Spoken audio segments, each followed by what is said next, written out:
Naisip mo na ba kung bakit hinihingi ang ating personal information sa tuwing tayo ay nagpapadeliver sa paborito nating mga kainan? Kailangan ba nating magbigay ng ating personal information kahit binabayaran naman natin ang serbisyong ito? Alamin natin. Si Max ay isang workaholic. Buong araw siyang tutok na tutok sa kanyang trabaho habang siya ay naka-work from home.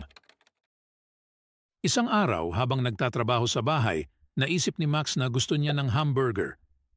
Pero dahil marami pa siyang kailangan gawin, naisipan ni Max na magpa-deliver na lang. Una niyang tinawagan ng Order Rush, isang burger restaurant.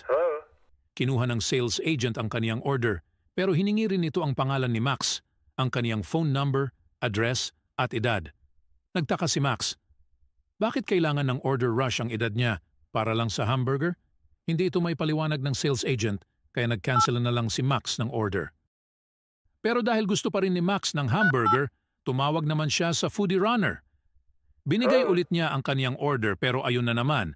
Hiningi ng sales agent ang kaniyang pangalan, address at phone number. Ipinaliwanag ng sales agent na kailangan nila ito para ma-deliver ang hamburger sa bahay niya. Naintindihan ito ni Max at ibinigay na niya ang kaniyang information sa foodie runner.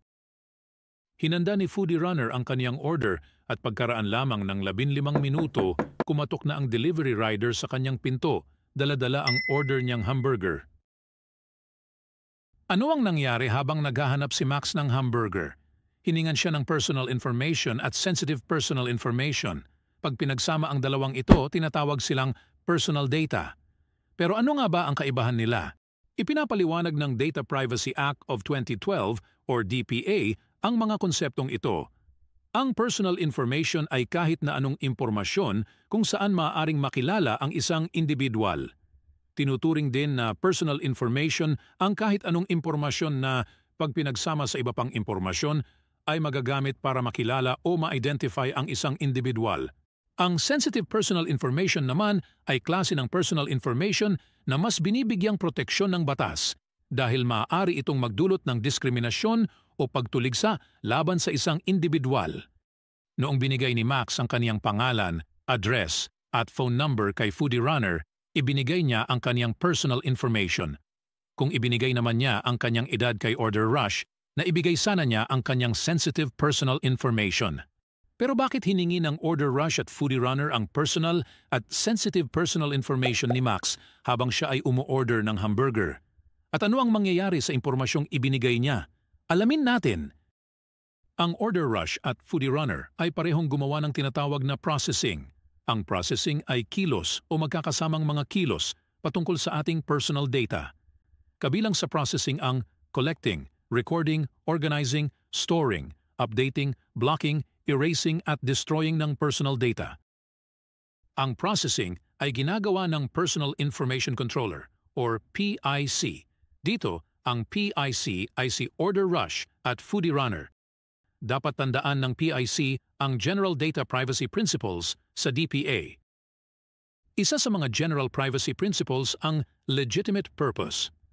Ayon sa legitimate purpose, ang mga PIC tulad ni foodie runner at Order Rush ay dapat mayroong specific lawful purpose sa ginagawa nilang pag-process ng personal data na kailangan nilang ihayag sa kanilang mga data subject. Ang specific lawful purpose na iyon ay hindi dapat labag sa batas or law, moralidad ng lipunan or society's morals, at pampublikong patakaran or public policy. Kinolekta ni foodie runner ang personal information ni Max para i-deliver ang kanyang hamburger o kung sakaling maligaw ang delivery rider para makontak siya. Dahil dito, kung wala ang kaniyang personal information, hindi madi-deliver ng foodie runner ang kaniyang hamburger. Ang isa pang General Data Privacy Principle na kailangang tandaan ng PIC ay ang proportionality. Ayon sa proportionality, ang processing ng PIC ay dapat kinakailangan o necessary at hindi dapat ito susobra sa kinakailangan para maabot ang specific lawful purpose ng PIC. Kailangan din na least intrusive means or pinaka hindi nakakaabala na paraan ang gamit ng PIC sa kaniyang processing. Tama lang na hindi binigay ni Max ang kanyang edad sa Order Rush, lalo na't hindi na ipaliwanag ng sales agent kung bakit niya ito hinihingi. Ang edad ay hindi lamang sensitive personal information, ito rin ay hindi kailangan para i-deliver ang hamburger. Ang ibig sabihin nito ay hindi sumunod sa prinsipyo ng proportionality si Order Rush. Mahalaga ring malaman na ayon sa DPA, ang PIC ay dapat may lawful basis para sa pagproseso ng personal data.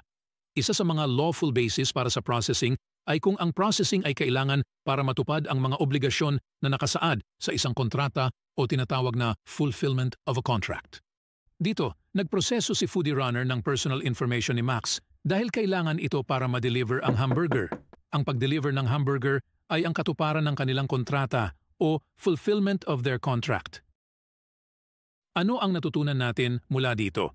Bago tayo magbigay ng personal data para sa anumang dahilan, kahit hamburger delivery, mahalaga na maintindihan natin ang purpose at basis ng PIC sa pagproseso ng ating personal data. Ang pag-intindi kung papaano pinuproseso ng PIC ang ating personal data ay hindi lang tungkol sa pagiging maingat, gaya ni Max. Para rin ito sa ating pagkilala kung sinong mga PIC ang mapagkakatiwalaan at kung bakit sila dapat pagkatiwalaan upang maprotektahan ang ating pangunahing karapatan sa privacy.